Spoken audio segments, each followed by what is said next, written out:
Now I'm going to show you how to manually grade assignments using a fantastic tool called SpeedGrader.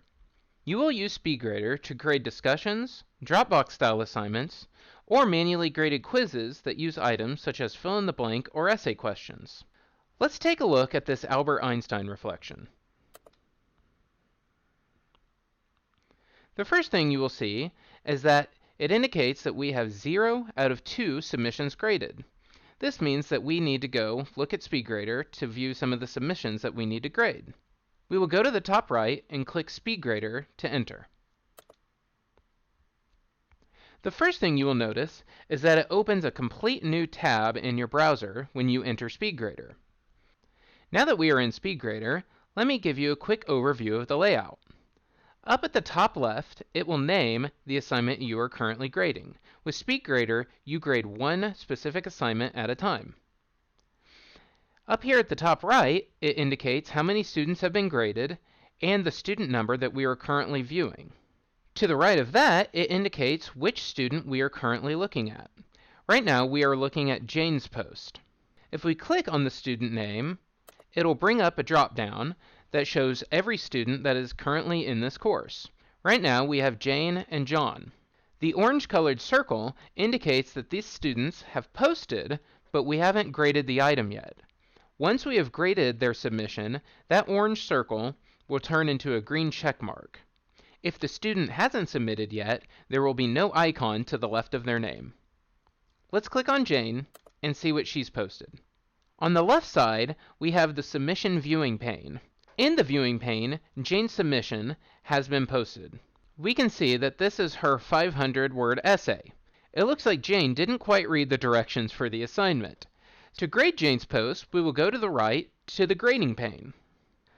The first thing we have is her grade. Let's go ahead and give Jane 5 points for posting something. Below is the comment box. Here you can give the student valuable and specific feedback for their submission. When you have given your feedback, click the Submit button. You also have the option to give feedback using an attachment, where you can attach a file, or you can use this media recording option that we talked about in another tutorial.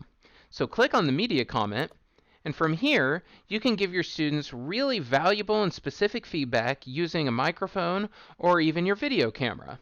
So to do this, click the Allow button, and your browser may ask you to allow access to your camera, so click Allow again. And now you can see me doing this tutorial. So to record yourself, just click the Record button, click Stop, then click the Save button here, and you will now see that your video comment or audio comment has been recorded into the comment pane. The media recording tool is a fantastic way to give really valuable and specific feedback to your students in a really personal way, and we hope that you take advantage of this tool. Now that we have graded Jane's assignment, let's go up to the top, click on John, and look at his submission. In the viewing pane, you can see that John has submitted a Word document. SpeedGrader recognizes this as a Word document and auto-loads the assignment right here in the viewing pane. Since John has submitted this as a Word document, we can actually write comments right onto his paper so he can look at your feedback there. To do this, we'll use the comment bar. If the comment bar up at the top left is not showing, you may need to click this comment button to make the comment bar show up. We have all sorts of options on ways that we can comment on John's paper. One of these options is the area comment. So maybe you want to give feedback on a specific area of the student submission. Let's give John a comment about his intro. We can also use the point comment. So maybe we'll click here. So if you want to point to a certain area and give a comment, you can do that. So maybe John had the wrong date. We can also leave a text comment. So if we click the text comment, highlight a certain word, we can make a comment specifically on that word. So maybe he had misspelled a word. We also have some other options here on the comment bar. We can draw specifically on the document. So maybe if you want to move this paragraph down here, And of course, if you want to move it around, you can click on the drawing and move it around. Or if you want to delete it, click on the image and then hit your delete button. It'll ask you if you want to delete the drawing. Click OK. You also have a tool to highlight text. So maybe you have a certain color coding system. You can click Highlight, choose your color, and then highlight the text you want to highlight. If you want to change color, go to the Color button, choose a different color, and then highlight the text you want to highlight again. One of the most popular buttons is the Text button here. With this, you can actually write comments directly onto the paper. So if we click the Text button, we can click right here and write any comment that we want directly into the paper.